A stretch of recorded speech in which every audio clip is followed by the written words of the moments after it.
Assalomu alaykum barchaga e'tiboringiz markazida Futbol vaqti kanali va men boshlovchingiz Sarvarbek. Do'stlar, Futbol vaqti kanali o'zbek futbolidagi muammolarni ommaga olib chiqishda davom etadi. Bugungi mavzuyimizda ham juda ham og'riqli bo'lgan, sizni va meni bir necha yillardan beri qiynab kelayotgan muammo haqida juda ham katta video bo'ladi va videomni men faktlar asosida tayyorladim. 2-3 kun kuzatdim. Faktlarni yig'dim va men ayblayotgan insonlarni 100% menda ayblovchi faktlar bor. Kerak bo'lsa qo'yib beraman, kerak bo'lsa eshitiraman. Lekin bugungi videoda 100% haqiqatlar gapiriladi. Bilasiz, futbol vaqti hech qachon osmondan olib gapirmaydi, borini gapiradi. Xullas, do'stlar, barchangiz bilasiz, O'zbekiston milliy terma jamoasi O'zbekistonda o'ynadimi yoki boshqa joyda o'ynadimi, stadiondan futbolni tomosha qilaman degan sizga, menga o'xshagan oddiy xalq bor. Men o'zimni oddiy xalq vakili deb tasavvur qilaman va men oddiy xalq vakili deb aytaman. Hozir ham, bundan 10 yil oldin ham, bundan 10 yil keyin ham shunday bo'lib qoladi. Men bu fikrimni hech qachon o'zgartirmayman. Men ham sizga o'xshagan oddiy insonman. Men ham futbolni sizga o'xshab oddiy stadiondan tomosha qilgim keladi va bilamanki, har doim siz va men nimaga muammoga to'g'ri kelganmiz? Har doim biletlarni qimmatligidan. Aslida davlatimiz bilet narxini juda ham arzon qilib chiqaradi. 30 ming so'm, 50 ming so'm, zo'r bo'lsa 100 ming so'm bo'ladi. Lekin bu biletlar chiqarilgandan so'ng birdaniga o'sha chayqovchilarning qo'liga, ya'ni biletni olib davlat narxidan 10 barobar, kerak bo'lsa 20 barobar qimmatga sotadigan chayqovchilar paydo bo'ladi. Men o'ylardimki, bunaqa chayqovchilar faqat O'zbekistonda ish qilishadi. Chet elda bunaqa ishlar qilinmaydi. Chet elga ketgan futbol muxlislari bemalol futbolni tomosha qiladi. Ayniqsa bo'lib ham jahon chempionati bunaqa rasvo ishlar bo'lmaydi deb o'ylardim. Lekin 2-3 kundan beri Instagramda, Telegramda, YouTube'da o'zingiz ko'rib turibsiz, o'sha biletlarga javobgar bo'lgan insonlar, qo'llarida 10 ta 15 ta bilet bo'lgan insonlar biletlarni arzon narxda olishgan. Kimdir davlat tomonidan yo'lini qilib olgan, kimdir esa odamlardan sotib olgan va ular biletni sun'iy ravishda narxini ko'tarib sotishgan va ahvol shu darajada yetganki, mana hozir qo'yapman, mana bu akamiz O'zbekistonning mana shu jahon chempionatidagi simvoli, ya'ni oq bo'rini kiyib stadionlarga tushishgan. Lekin bu akamizni gaplariga qaraganda, akamiz bilet topa olmaganlar. Bilet topa olmasdan stadionga kira olmaganlar. Nima bo'lganki, bitta inson bor, juda ham ko'pchilik taniydi, bu Otabek Ayvash. Bu insonni ayblashda menda video fakt ham bor, audio fakt ham bor va aynan mana shu odam biletlarni arzonga olayotganligi, arzonga olish haqida o'z tili bilan aytgan. Videoda nima deyapti Otabek?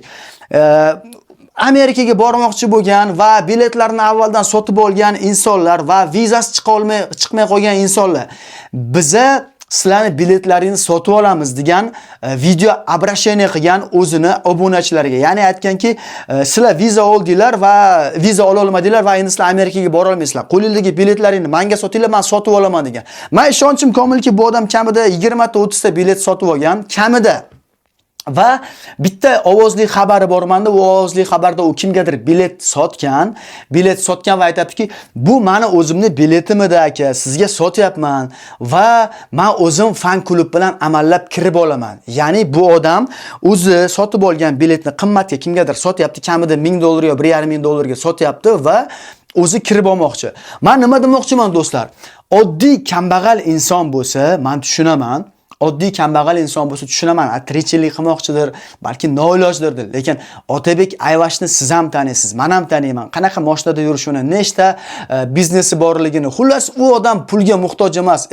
Inson Otabek Ayvash mazza qilib borib futbol tomosha qilib kelsangiz bo'lmaydimi? Butun dunyoga o'zingizni sharmanda qilib, butun dunyoga o'zbek nomini sharmanda qilib. Biror marta men rusni ko'rmadim, biror marta men yevropalikni ko'rmadim, biror marta men afrikalikni ko'rmadim. Biletni $200-300 ga olib, $1,5-2,000 ga sotgan. Lekin o'zbek bo'lib turib, sizni mashq qilgan ishingizni 100% menda faktlar bor. O'zingiz sotgansiz biletlarni odamlarga. O'zingiz odamlardan biletlarni arzon narxga sotib olgansiz. Nima zarur sizga mana shunaqa ishlarni qilib? Bu pastkashlik emasmi? Bu ochko'zlik, bu noinsoflik, bu qo'pol qilayotganda bir chayqovchilik emasmi? Mazza qilib futbolni tomosha qilib kelsiz, odamsiz, u pulingiz yetarli, hamma narsangiz yetarli, uyalmaysizmi aka? Uyalmaysizmi? Butun dunyoga o'zingizni sharmanda qilganingiz yetmaganda boshqalarni ham, o'zbeklarni ham sharmanda qilyapsiz-da. Ha, olib ketdingizmi? O'shani o'zini narxida soting, mayli, yaxshilik qiling. Yo'q, lekin siz mana shu yerda ham pul qilishingiz kerak. Shu safarda ham mazza qilib chiqqan sayohatingizda ham pul qilishingiz kerak. Do'stlar, bitta narsaga tushunmayman. Bitta narsaga umuman tushunmayman. Nimaga bizga mana shu ishni qilishimiz kerak? Nimaga o'zbek kimdandir biletni olib yoki qayerdandir biletni olib, обязательно ustiga qo'yib sotish kerak? Va bu ishda u o'zbekcha qilish kerak. Men o'zbekman, bordim, Eshmatdan biletni oldim $100 ga va borib Toshmatga $1000 sotyapman. Toshmat noiloj olyapti, chunki Toshmat futbolni tomosha qilmoqchi. Toshmat futbolni tomosha qilmoqchi va Toshmat $1000 ga aslida o'zi $100, $200, $300 turadigan biletni eng kamida do'stlar, eng kamida 100%, buni o'sha jahon chempionatida borgan, Amerikada bo'lgan odamlar meni fikrimni 100% tasdiqlaydi va meni tasdiqlovchi faktlar ham, sizlar ham bu faktlarni ko'rgansizlar ko'pinglar. Nimaga o'zbekman, o'zbek bo'lib turib o'sha ishni qilishim kerak? Nimaga? Nima yetishmaydi bizga do'stlar? Nima yetishmaydi? Nimaga biz o'zbek bo'lib turib o'zbekni ko'zini o'yishimiz kerak? Nimaga? Nimaga mana bu Toshmat o'zini narxida biletni olib futbolga kirishga haqqi yo'qmi? Обязательно u $200lik biletni $1000 ga olish kerakmi? Nimaga? Nima u Toshmatda toshib yotgan puli bormi? Yana bitta narsa, Amerikada bo'lgan o'yinlarda o'sha Amerikada yurgan musofirlar kirishdi futbolga, lekin ko'pchiligi kira olmay qoldi. Sababi biletlar sun'iy ravishda, ayniqsa Portugaliyaga qarshi bo'lgan o'yinda biletlar $2000 gacha chiqib ketgan. $200-300 turadigan bilet $2000 gacha chiqib ketgan. Ana endi o'ylanglar, siz musofirdasiz, ishlaysiz, oyiga balkim $2000-3000 toparsiz. Mayli $10,000 topasiz, lekin siz sog'lom fikrlasiz, siz sog'lom fikrda bo'lsangiz, bitta futbolni tomosha qilish uchun $2000 sarflamaysiz. Men 100% garantiya beraman. Masalan, men lechna oyiga $10,000 topsam ham hech qachon $2000 bilan futbolni tomosha qilmayman. Mayli O'zbekiston o'ynasin, mayli jahon chempionati finali bo'lsin. Lekin $2000 ga futbolda yana $200 turadigan biletni bilib turib, sog'lom fikrlaydigan odam buni qilmaydi. Va mana shunaqa sog'lom fikrlaydigan ko'pchilik yaxshi insonlar stadionga kira olmadi. Sababi mana shu Otabek Ayvashga o'xshagan noinsoflar $300-400 ga biletlarni olib, $2000, $1500, $1000 ga sotishdi. Undan tashqari yana bitta insonlar bor. Ularning ismini aytsam, ular juda xafa bo'lib qolishadi. Endi ularning haqida menda 100% fakt yo'q, ya'ni og'izdan chiqqan gap yoki videosi yo'q, lekin ular bilan ishlagan odamlar bor. O'shalarning ismini aytib videolar qilishdi-ku. Qaranglar, ular nima qilgan? Davlat tomonidan berilgan, tekinga berilgan futbolkalarni, muxlislarga tarqatilishi kerak bo'lgan futbolkalarni sotishgan. $40 dan sotishgan. Tekinga berilgan. Buni Elnur ham qildi. Elnur ham video qildi, bilasizlar. Elnur degan bola bor, o'sha Elmurod Haqnazarovni administrator, u ham video qildi. Aytdiki, biznes dedi, rivojlanib ketdi dedi. Tekinga beriladigan narsani $40 ga sotishyapti degan ma'noda video qildi. Ya'ni bu bor gap, bu bor haqiqat. Endi o'ylab ko'ringlar. O'zbekman va menga davlat tomonidan tekinga futbolkalar taqdim qilindi. Bor, Amerikadagi o'sha futbol muxlislariga tekinga futbolkalarni tarqat deb aytishdi menga. Lekin men nima qildim? Bordim-da pulladim bu futbolkalarni. Insof bo'lsin. Odam, oddiy xalq ham futbolni tomosha qilsin. Oddiy insonlar ham futbolni tomosha qilsin. Nimaga обязательно $1000, $1500 puli bor odam kiradimi futbolga? Kirsinmi futbolga? Mana o'zimizda ham, mana bilasizlar, O'zbekiston har doim o'ynasa, Bunyodkorda o'ynaydimi, Paxtakorda o'ynaydimi, asosan Toshkentda bo'ladi o'yinlar va mana shu paytda hamma biladi bu narsani. Birdaniga biletlar chayqovchilarning qo'liga o'tib ketadi. Birdaniga biletlar boyagi olib sotarlarning qo'liga o'tib ketadi va bu biletlarning narxi 50 ming so'm, 60 ming so'm, 70 ming so'm, zo'r bo'lsa 100 ming so'm bo'lsa 1 millionga, 500 mingga chiqib ketadi. Endi o'ylab ko'ringlar, O'zbekistonda ishlaydigan oddiy aholi o'rtacha 2 million, 3 million oylik oladi. Nima? Ro'zg'oridan qizg'onib, bola chaqani rizqini qiyib 1 millionga bilet olib futbolga tushadimi? Do'stlar, mana shu gaplar shu yerda qolib ketmasligi kerak. Biza butun bir xalq bo'lib, o'zbek xalqi bo'lib turib, O'zbekistonlik bo'lib turib, mayli boshqa millat vakilidirsiz, lekin siz O'zbekistonlisiz va o'zbek futboliga befarq emassiz. O'zbekistonlik bo'lib turib birlashaylik. Layklarni bosib, kommentlarni yozib, bu videoni maksimal darajada tarqataylik. Qachongacha o'zbek xalqi, qachongacha o'zbek futbol muxlislari chayqovchilarni boqadi? Qachongacha biz chayqovchilar orqali biletni sotib olamiz? Qachongacha? Bu necha yil davom etadi? Hamma davlatlarda, hamma joyda biletlar kassada sotiladi. Bitta odam bitta o'zi uchun bilet oladi, futbolga kiradi. Hech kim o'ylamaydi biznes. Endi bular aqllida o'zicha, bular aqlli, shustri.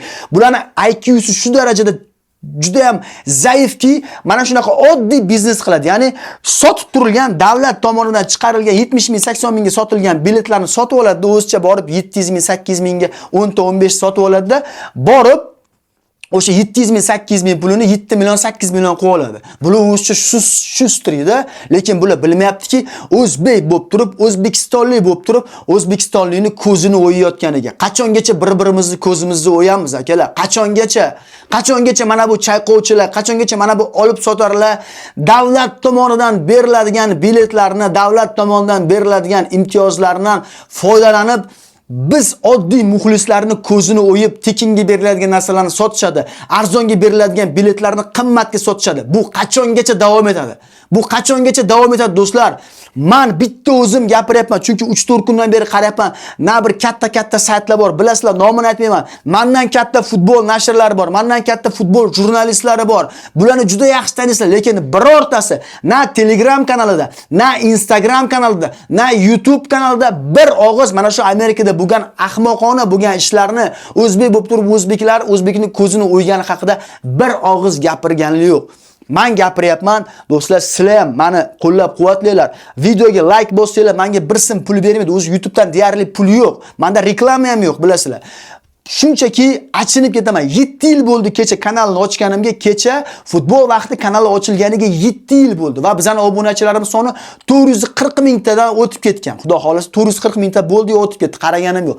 Mana shunaqa katta auditoriyaga egamiz, 5,5 million insonga egamiz. Davlat do'stlar, birlashamiz va mana shu qo'limizdan keladigan muammoga yechim topamiz. To'g'ri, bu katta muammo emas, lekin qachongacha 2 million, 3 millionga kun ko'radigan o'zbek futbolini stadiondan tomosha qilish huquqidan mahrum bo'ladi? Kimni deb?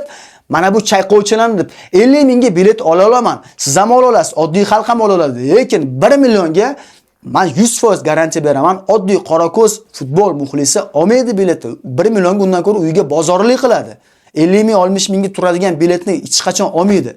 Shunday ekan do'stlar, agar videom sizga ma'qul bo'lgan bo'lsa, like bosing, videoni maksimal darajada tarqating. Agar videoni birinchi marta ko'rib turgan bo'lsangiz, kanalimizga mehmon bo'lsangiz, kanalimizga obuna bo'lib qo'ying. Futbol vaqti har doim futboldagi muammolarni olib chiqqan, futbol vaqti har doim haqiqatni gapirgan va futbol vaqti o'zining auditoriyasiga, sizlarga ishonadi va sizlarga suyanadi. Like bosing, meni qo'llab-quvvatlang. Yana futbolda qanaqadir muammolar bo'lsa yozib qoldiring. Men aytgan odamlar haqida, men aytgan muammolar haqida menda yetarlicha fakt bor. Kerak bo'lsa kim so'rasa yuborib berishi mumkin. Men hech qachon pustaslovlik, ya'ni quruq gap gapirmayman. Qo'limda qachon fakt bo'lsa gapiraman. Shunday ekan do'stlar, Otabek Ayvash tomoniga aytilgan gaplar hammasi haqiqat, bu tuhmat emas. Men qo'rqaman bu narsadan, tuhmat juda ham og'ir gunoh. Shunday ekan do'stlar, qo'llab-quvvatlanglar, kanalimizga obuna bo'linglar va kommentariyalarda mana shu sharmandachilik haqida o'z fikrlaringizni yozib qoldiring. Futbol vaqtida qoling va siz futbol haqidagi ishonib aytaman eng yaxshi kanallardan birisiz. Xayr, salomat bo'ling.